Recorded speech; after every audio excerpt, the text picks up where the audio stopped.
Begin with offering my pranams to His Holiness Jagadguru Sri Shivratri Rajendra Mahaswamiji and seek divine blessings from His Holiness Jagadguru Sri Shivratri Deshikendra Mahaswamiji, whose pioneering work, whose vision, whose foresight has made the JSS Academy of Higher Education and Research the global leader it is today. In all areas of sciences, health sciences, engineering, and many other specialties.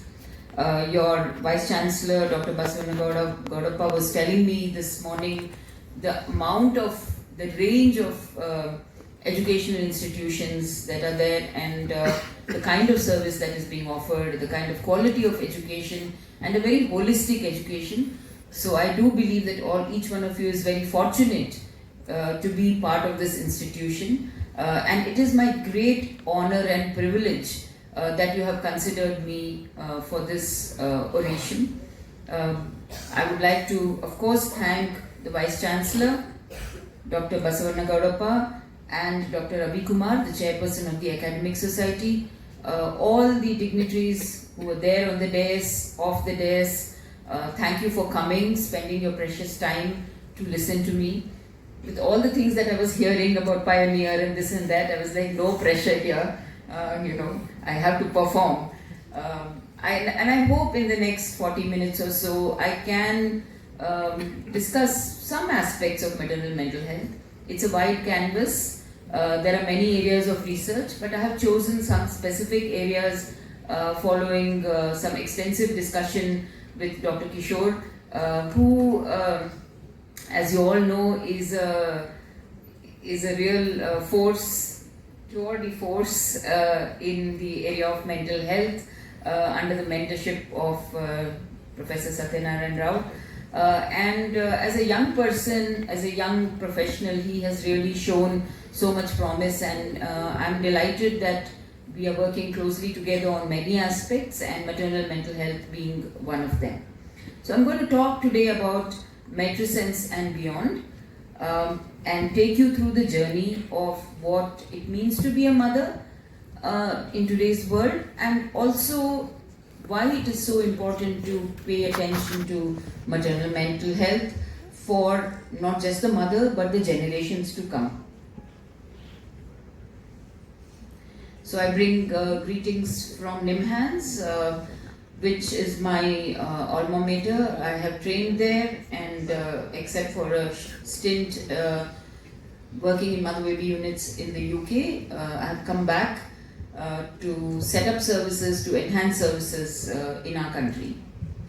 This is my wonderful research and clinical team, and today I'm here mainly because of them and many others who have worked with me. So I have a very large group of people working with me, and these are all young people who are researchers, who are clinicians, who are students, who are to the growth of this science, and I would acknowledge them. I would also like to acknowledge all my funders, which includes the Wellcome Trust, but it also includes the GCRP, the NIHR, the ICMR, MRC, Universities of Liverpool, King's College London, and the Manchester Metropolitan University, because I'm doing a lot of work with each one of them. So a lot of the work that I may talk about is being done in collaboration with these groups.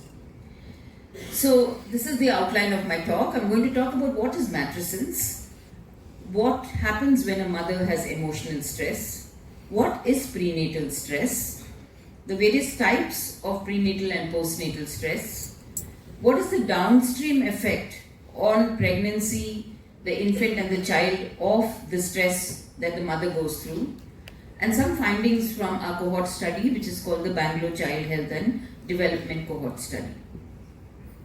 So let's understand the concept of matrescence. In fact, if you type matrescence in your Word document, you will get a red underline, because it is not yet recognized by a dictionary, which is very sad, because matrescence is a stage like adolescence. So now what people are saying and what science is showing is that, like, you have rapid and multidimensional change in adolescence, you have similar multidimensional and rapid change when a woman becomes a mother. Now, and it has become a framework for understanding maternal experiences across the perinatal period. Just to give you an example, adolescence you have puberty, and matrescence you have pregnancy and postpartum. In adolescence you have identity formation, new identities formed, and that's why it's such a vulnerable period for identity. Similarly, matrescence, those of you who are mothers know that once you're a mother, your identity changes completely. Then from a woman, you just become a mother. Everything centers around your child till that child becomes God knows how old. Okay, it never stops. So it's a complete change in identity. You stop thinking about yourself and this little being, vulnerable that is, becomes your whole life and your whole world. So everything completely changes. There is a lot of brain remodeling we know in adolescence. So we know that the brain is has the most plasticity in adolescence. Lot of pruning of neurons is happening, and that is why it is such a vulnerable time for many psychiatric problems, because it's a time when the brain is going through a whole range of remodeling. Now, what is science is showing is that probably the only other time in a person's life, in a woman's life, that this much amount of remodeling happens is in the maternal brain, and I'll talk about it a little later. So, huge plasticity is happening in the maternal brain. Neurons are moving, some parts of the brain are shrinking, some parts of the brain are expanding, basically to make sure that she can focus on mothering. So we are not even aware of the changes that our brain is going through when we are becoming a mother. So that is the kind of plasticity that is happening, and that's why it requires a separate subject altogether. You'll be interested to also know that fathers also go through brain changes. So there are parts of the, not as much as mothers, but they also go through changes. So there are parts of the brain which are involved with empathy, which increase, which are involved with paying attention to small signals of the infant, which increase. So both parents' brains are going through much more changes. However, the changes are enormous in women. Again, another reason why, like adolescence, the mother's brain is also very vulnerable to developing mental health problems because of the kind of changes that are happening. Of course, new social roles are happening in adolescence, also in matrescence, and there is increased emotional sensitivity.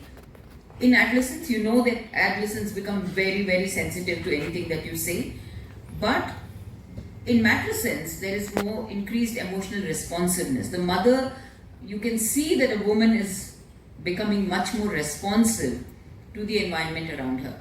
So all of these reasons indicate that actually matrescence is a word that needs to be in the dictionary and that needs recognition. This was a motherhood index survey which was done recently across 6 countries, and 93% of mothers report a meaningful change, identity change after becoming a mother. 50% felt like they were a completely different person, and only 2% said nothing has changed. So you can imagine the amount of changes that a woman feels within her when she's going through pregnancy and the postpartum. There are huge psychological transitions. Many of you in the audience who have been mothers, who have seen mothers, know that the mother becomes very attuned to infant cues. There is a complete reorganization of priorities. There is development of maternal attachment and bonding. Now this maternal attachment that is very crucial to all subsequent growth of this baby is something which is very important. Attachment is what the infant feels to the mother. Bonding is what the mother feels to the infant. The bond between mother and infant, which is so unique, which has been, artists have drawn it, poets have written about it. It's a very unique bond which develops. There is increased emotional and cognitive adaptation, and of course there is a lot of uncertainty. They say that pregnancy and the postpartum period and childbirth are probably the most vulnerable and uncertain periods in a woman's life. And that is true, despite the fact that we've had so many advances in medicine, in gynecology, in obstetrics. it's still a very vulnerable period. Even in many advanced countries, it is still a vulnerable period. So it increases the level of uncertainty. The more the uncertainty, the more the stress, the more the anxiety, because you can never predict that something solid is going to happen. However, we must also remember that it is all not negative. There's huge psychological growth which happens through motherhood, and women talk about really becoming completely evolving, becoming another person when they become a mother. There are social transitions. There's complete changing dynamics with partner relationships. So the husband who was probably the center of the woman's life till now gets replaced, and it becomes the baby, and it has repercussions in many ways. But I think that is another important aspect that we must remember. There is of course transition, there is balancing motherhood with other life roles. There's a lot of cultural expectations of what an ideal mother should be. So if there is a mother who is not able to feel the way she should feel for her baby, there is a lot of stigma in even accepting and talking about that. And adaptation to workplace and societal demands. We still, in many countries, maternity leave is still a luxury. We are very lucky in our country that we have maternity leave, but we still have 2 weeks of paternity leave, which the father will take and probably go do something else rather than being with the baby. So I think we really need to, make sure, and over the course of my talk, I'll discuss why it's important for everyone to be involved in care. I want to point a very important area which is now becoming the center of research in mental health in pregnancy in the postpartum, and that is the change in sleep and circadian rhythms. So we know that there is increased sleep needs in the first trimester. There can be frequent nocturnal awakening.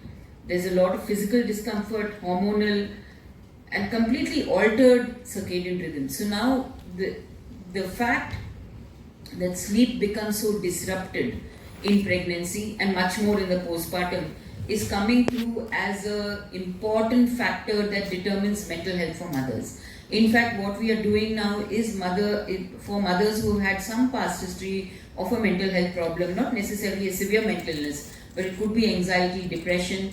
We are actually doing sleep education in the pregnancy itself. And sleep education importantly involves the partner, because frequent disruption of sleep is actually a risk factor for subsequent mental health problems. So we actually discuss with the partner who will be there to look after this baby after the childbirth. Because what happens is we focus so much on having a baby, we forget all the things that happen after the baby is born. So nobody really plans about how to manage sleep. So the current recommendation for adequate mental health for mothers is basically 4 hours of uninterrupted sleep, first sleep, 1 break, and then 2 hours of uninterrupted sleep. And this is absolutely essential for mothers. It never happens because a mother gets up, baby has to be fed, then the baby has to be cleaned, and by the time all that is done, the baby is wide awake and the mother has to sit with the baby, and 4 hours of her sleep is gone. So there's a lot of sleep disruption which partners, families actually have to acknowledge and participate in. It is not just the mother's problem, and I think this is something that is being recognized world over and is a strong risk factor. And like I said, sleep disruption in the postpartum period, which also leads to cognitive and attentional difficulties, and there is often a mismatch between infant and maternal rhythms of sleep, and that's something that is now being researched quite a bit. How can you regulate adequate sleep for both mother and baby so that mother's mental health is looked after?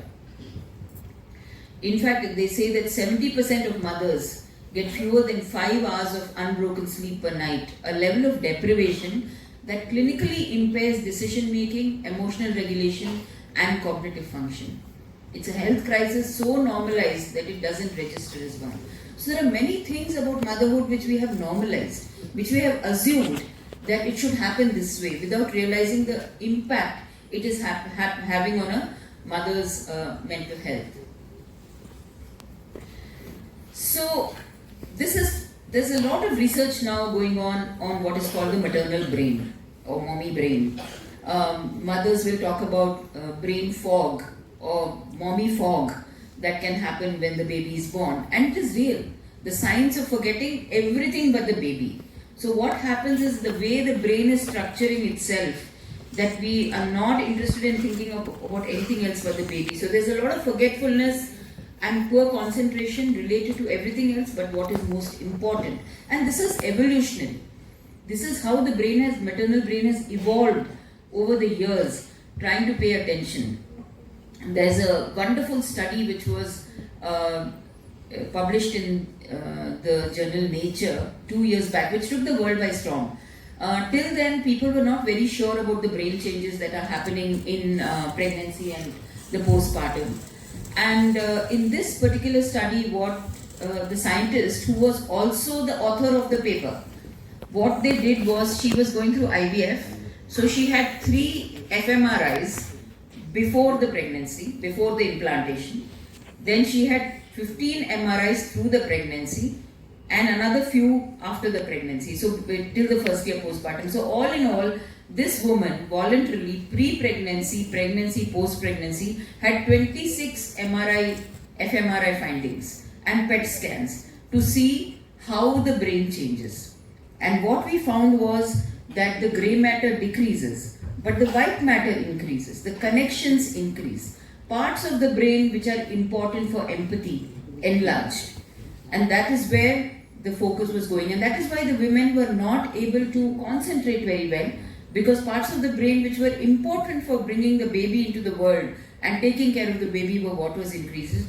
And this normalized after 6 months of postpartum period. So these are things which now, because of science, we are able to learn many things about the maternal brain and why it is vulnerable and why we have to look after it much more carefully. So this is what is the incredible postpartum brain, and basically reduction in grey matter, in reward and social cognition processing areas, and increase in areas which deal with motivation, empathy, emotion regulation. Emotion regulation means managing your emotions even when things go wrong, and sensory information processing areas, particularly tactile stimulation of all senses by infant cues. So mothers are very sensitive. So mothers might have told you that, when they're sitting in somewhere, they can hear their babies cry. And they can distinguish which is their baby amongst all babies. And the pediatricians here who are working in NICU will tell me that I'm right, that mothers can actually identify which baby is crying and it's their baby. So it's something that is very, it's a brain which is doing it, not anything else. So I think that is the reason why it's important to pay attention. So changes in the maternal brain, like I said, there is increased activation, networks change of the prefrontal cortex and the amygdala, increased neural sensitivity to infant, and activation in the empathy circuit. So in the brain there are lots of circuits. So one is of course the gross brain, but there are a lot of networks which are there. And the networks which are more focusing on care, empathy, affection, attention are what are increasing in the brain.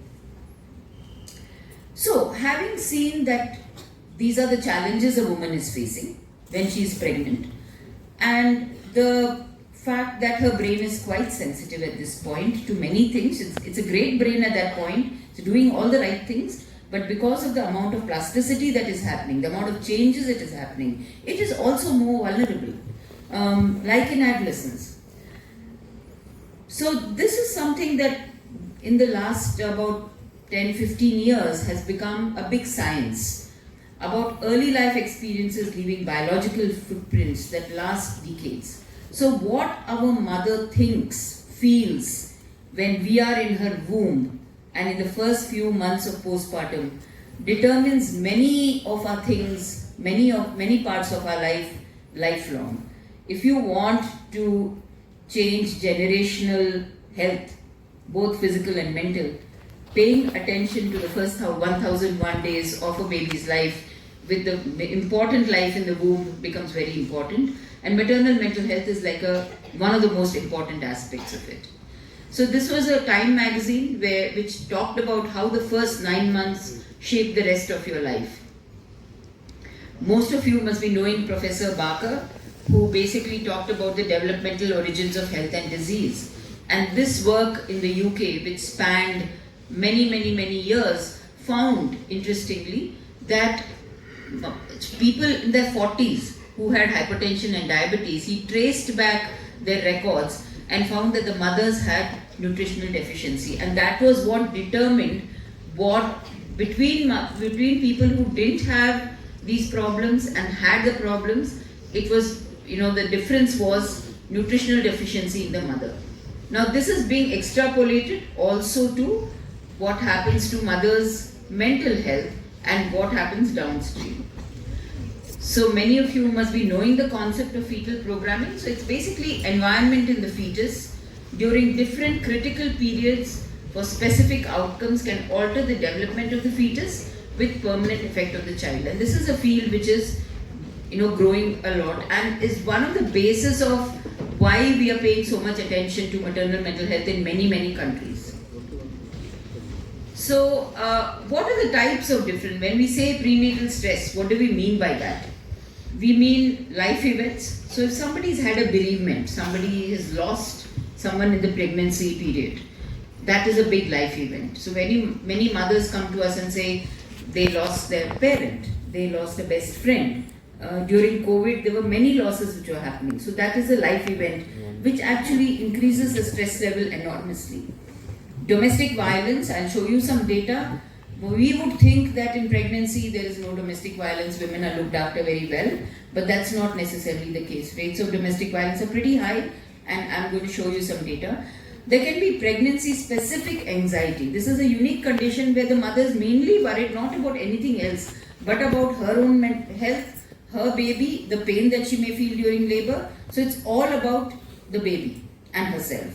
There can be depression, there can be suicidal behaviors, bereavement I mentioned, and what we call post-traumatic stress disorder. So if a mother has had a very difficult childbirth in the previous pregnancy, or if she's had a neonatal loss, or repeated miscarriages, then this pregnancy can be a very difficult time for her, because especially around the time that the miscarriage happens, she will start getting flashbacks of what happened earlier.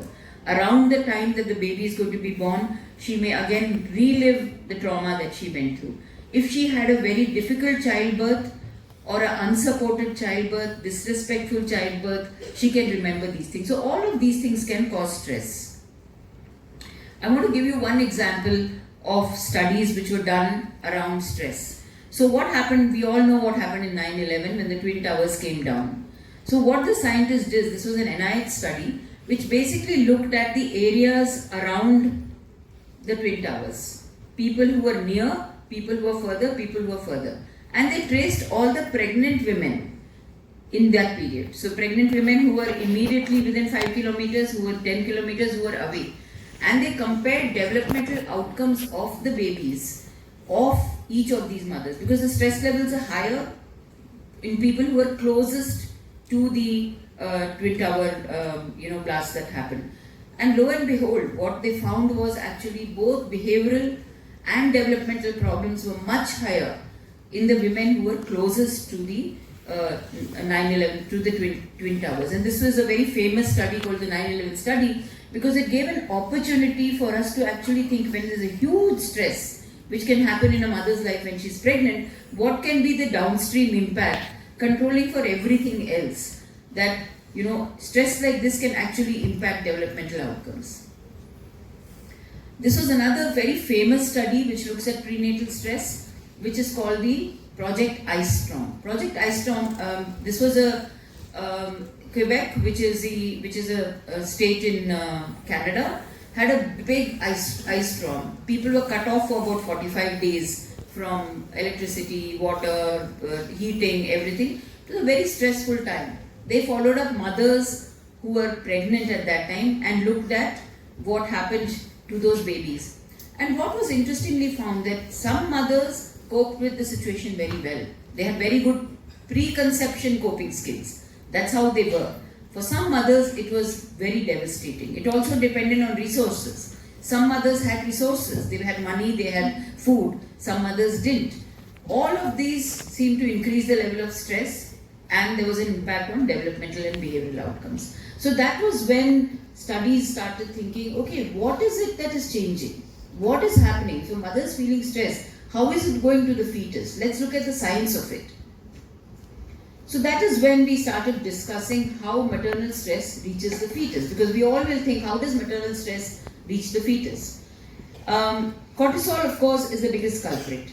So now we know that cortisol, basically what happens is when the cortisol cannot cross the placenta, because there is an enzyme called 11-beta-HSD2 which metabolizes cortisol. So cortisol, if it reaches the placenta, it has an impact on the baby's brain, on the hypothalamo-pituitary axis.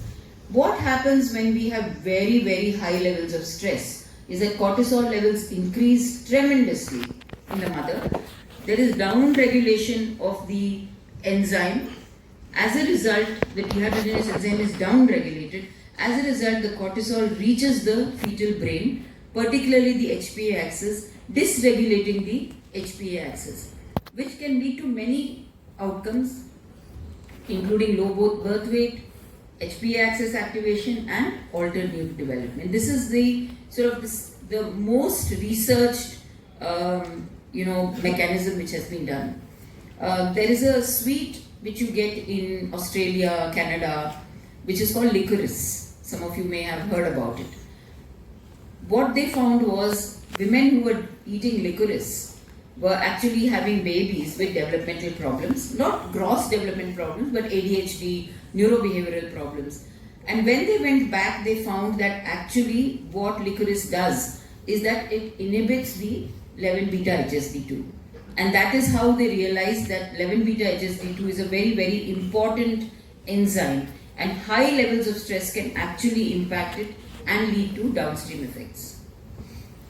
However, now there's a lot of research in this field, because it's a very interesting finding that has happened, and there are several ways in which maternal stress, psychosocial stress can actually impact the baby. It can impact them through cytokines, so more inflammatory cytokines which cross the placenta, changes in tryptophan and serotonin, which we know affects the brain.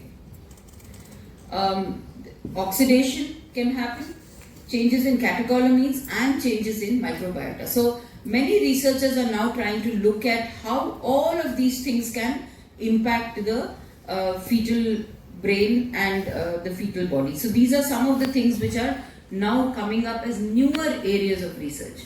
So your Vice Chancellor mentioned the Wellcome Foundation grant that we have just now got. What we are doing in the Wellcome Foundation grant is we are following up mothers from the second trimester of pregnancy till first year after childbirth. We are assessing anxiety, stress, a whole range of conditions. We are also taking saliva samples for cytokines, for cortisol at every 2 weeks till childbirth, and then at 6 weeks and 6 months, trying to see whether there is changes based on the stress that we are assessing. The way we are assessing stress is we use something called very advanced methods. It's called ecological momentary assessment. Some of you may be aware of it. So basically, we take the saliva, at the same time we assess for all levels of stress. The mother actually reports it. We check their heart rate variability. So we are getting measures of stress in various ways and trying to see how the stress seems to be impacting immune parameters, seems to be impacting cortisol, to give us a better idea of what is really happening. I talked a little bit about circadian rhythms earlier, and I'll talk about it again. There is an impact of maternal circadian rhythms on fetal heart rate and fetal sleep. So that is the reason why now, in today's world, where many mothers may be using their smartphones late into the night and watching things and not sleeping adequately, it is going to impact the fetus also, because the mother's circadian rhythm will also impact the fetal circadian rhythm, and that is again going to cause stress to the fetus. So I think these are things that we really need to be paying attention to, because these are newer problems that we are facing now. Because a lot of mothers, when the baby is not sleeping or something, can start watching. We know that the light is activating, she may not sleep further, and baby is also going to be, the fetus is also going to be awake because the mother is not resting. So these are things that more research is actually needed. Maternal stress can impact the autonomic nervous system. So one is through cortisol, but also through autonomic nervous system, and any of these can also lead to different outcomes. What are the types of postnatal stress? So we looked at all the prenatal stress till now. Postnatal stress can be a poor birthing experience, parenting if she's a single mother, she doesn't have help, problems with breastfeeding, latching, very common. If the baby's health is poor, so mothers whose babies are in NICU are at very high risk for maternal mental health problems, and they are a population who need that extra support. And it's very important for us to be able to provide services for them. We discussed sleep deprivation and domestic violence. So does postnatal stress have an impact in the presence of prenatal stress? Yes. So if a mother who's gone through a lot of prenatal stress also has postnatal stress, then that is going to actually create epigenetic changes and changes in all the other aspects that I mentioned, leading to more problems. So the postnatal environment is as important as the prenatal environment. What is the role of protective factors? We talked so much about sort of vulnerability and risk factors. Protective factors like social support, resilience in the mother, her own ability to be sensitive are all areas which are protective. And that is where our culture in that sense is very good, because we are able to provide that kind of support and protection to our mothers. Not in all cases, but in many cases, majority of the cases, mothers get that support. But they also are stressed out because of so many reasons. But I also want to emphasize here that preconception mental health, the health of a girl, a woman, before she becomes pregnant is as important. It's not that we can start paying attention to the mother only when she becomes pregnant. And that is why now UNICEF has started a big campaign on preconception health of the mother, which includes nutrition, which includes mental health. And I think this includes body weight and many other aspects. We're trying to see how we can improve preconception health so that mothers have better outcomes. Those of you who are interested in genetics, we all know now that prenatal stress actually can impact DNA methylation, which causes epigenetic changes. And DNA methylation can actually change many things in the infant and cause a lot of downstream effects. So now evidence that there is something called epigenetic memory, which is a proposed biological mechanism in mediating many of the changes that we see. And that is something to watch out for. I'll just show you some examples without making it too heavy. So if you can see the various genes that I've talked about. So depending on the type of stress, the methylation changes in different types of genes. So some of these genes are important for attention. Some of these genes are important for emotional regulation in the baby. Some of these genes are important for behavior. And with prenatal stress, there are methylation changes which are happening in many of these genes, including intimate partner violence, domestic violence can actually cause methylation, and that is something which is worrying. Very important studies which relate to what is called intergenerational transmission of trauma. So not just mothers, even grandmothers' trauma can be intergenerationally transmitted to the fetus. So it's a lot of studies, particularly in places like Rwanda, where multiple generations have gone through trauma. Studies have shown that the grandmother has gone through trauma. Whatever methylation happened is actually transmitted through the daughter to the next generation. So very important to look after women's mental health if we want to look after the next generations also. So just to kind of summarize this to you, different types of stress may have different type of outcomes. Some may cause attentional problems, some may cause behavior problems, some may cause developmental problems. Different types of stress may have different outcomes. So excessive stress in the first trimester has been linked to conditions like autism and schizophrenia. Second trimester is linked more to low birth weight. Third trimester is linked more to ADHD. And much more research is going on to try and see the critical points for different kinds of developmental conditions. And like I said, the postnatal period may have a great influence as well, including protective factors. So it's not all bad.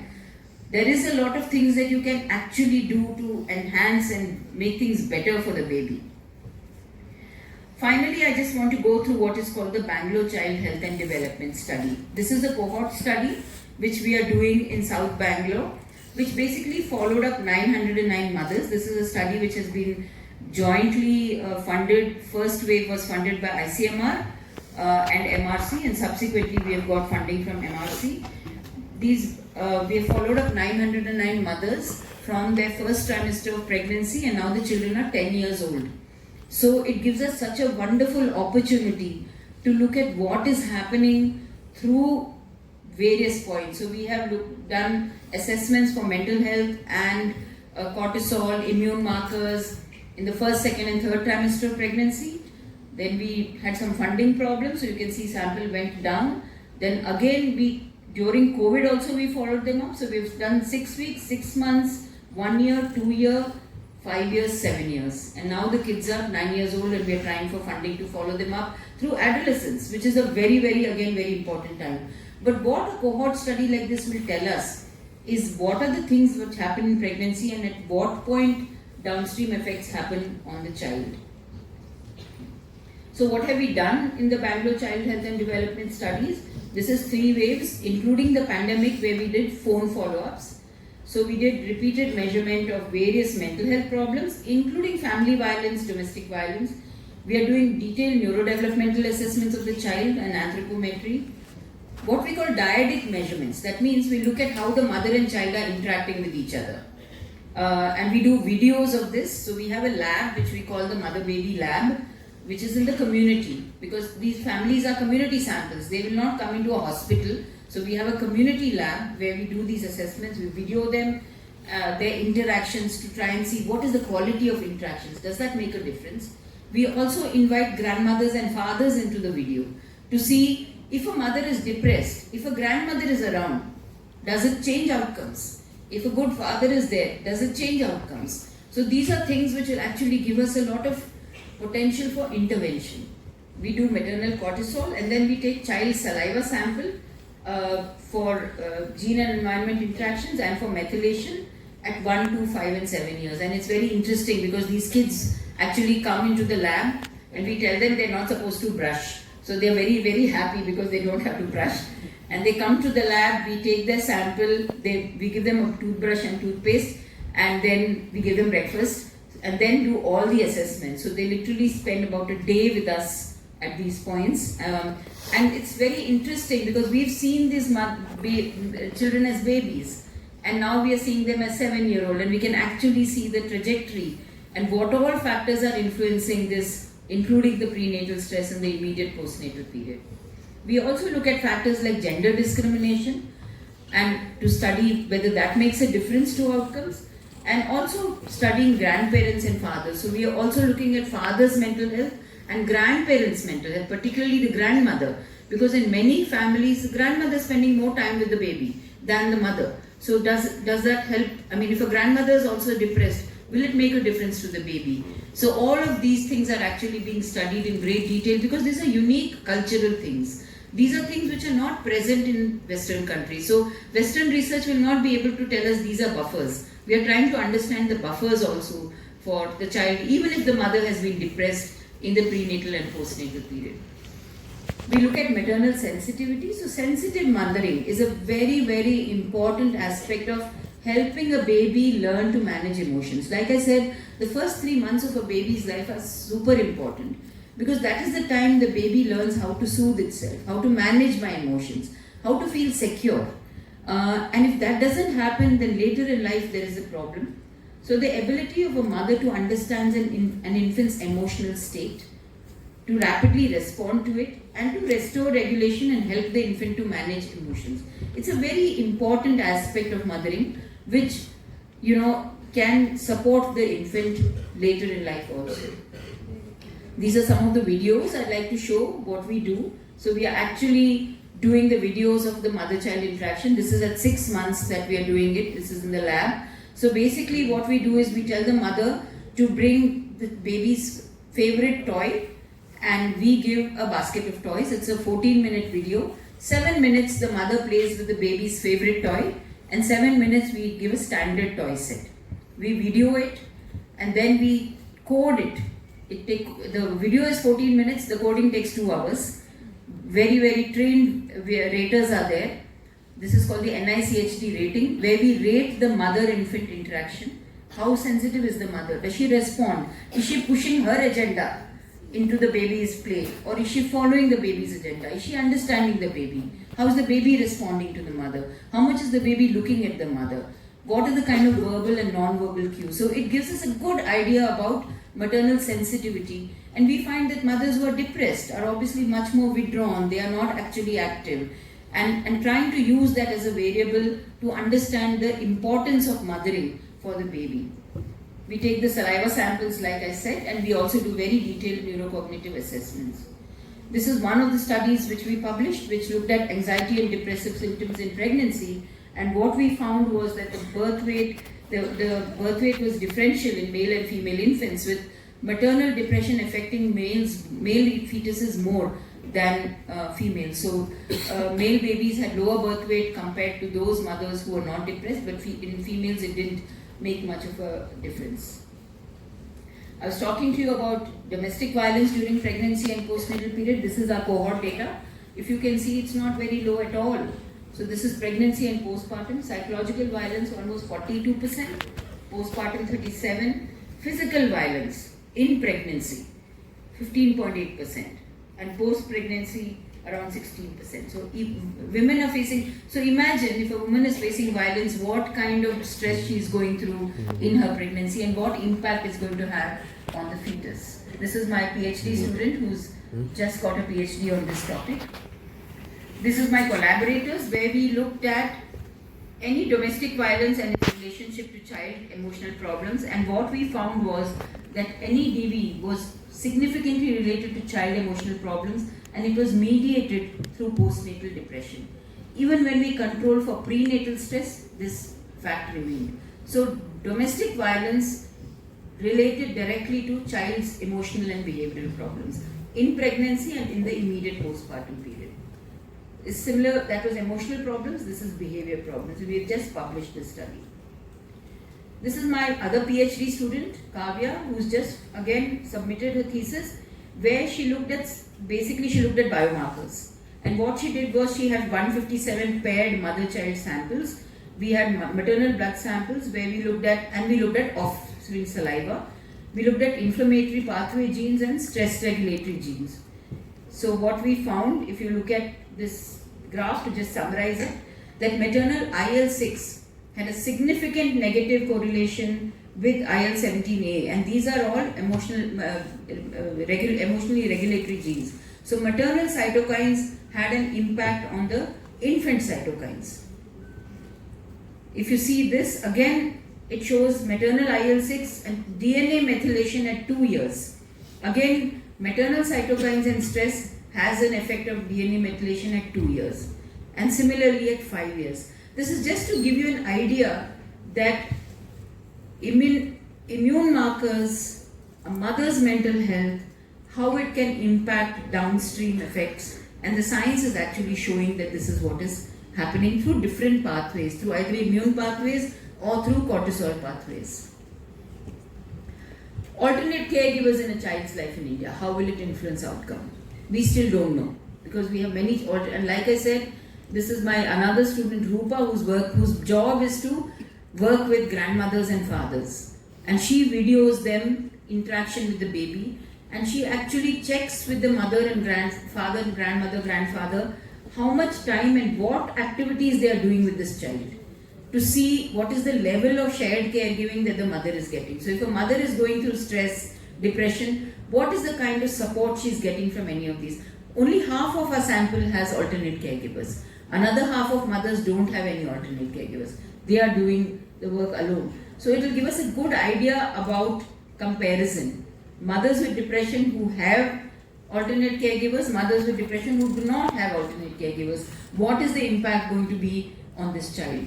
So this is just a flavor to give you an idea about the kind of research that is going on in this field, why maternal mental health is really very important, why as a community, as a society, we have to support mothers, because it's not just the mother's maternal brain, of course, is sensitive, but it's not just the mother. We are talking about the well-being of the fetus and the baby and the child and the generations to come through mechanisms which are very biological in nature and psychological in nature. So for all these reasons, I think this field is very, very important, needs much more research.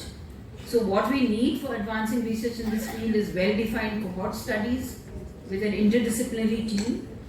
We need to understand different pathways which are both biological, psychological and social, and very good longitudinal research which require advanced analysis. So I heard that you're going to have a talk on AI soon. So machine learning for these kind of populations is very good, because there's a lot of data. There's biological data, there's video data, there's all kinds of measurements. And for this, the human brain sometimes can be very limiting. So using more advanced methods will give us a better idea.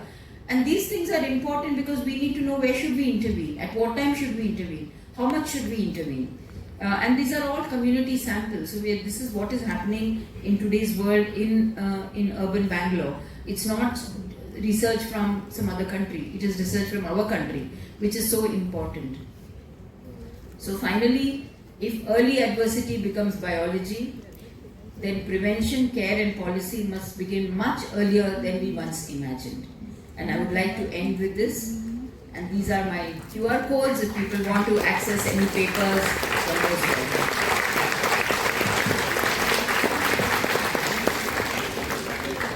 Let's stop.